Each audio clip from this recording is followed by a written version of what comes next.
Γιώργο, μην με βάζει, δεν είσαι. θα σε ενδιέφερε να πάρεις τέτοια παπουτσάκια ποτέ?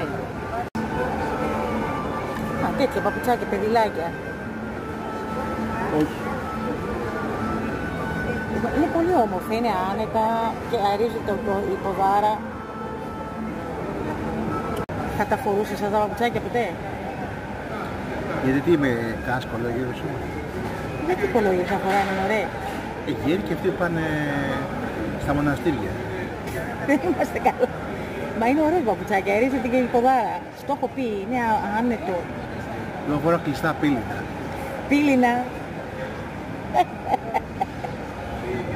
Δεν τα θέλεις δηλαδή. Άμα είναι μάρκα, άμα είναι Jeep. Δεν πάνε να είναι και Mitsubishi. Δεν φοράω. Δεν τα θέλεις, Δεν φοράω νυχτά. Τι είμαι, αρχαίος Έλληνας να φοράω στα μάλια. Κάτσε ρε, αρχαίοι Έλληνες τα φοράγανε αυτά. Και κάποιοι Γερμανοί τουρίστες. Ελά Χριστέ και Παναγία, δεν πάμε καλά.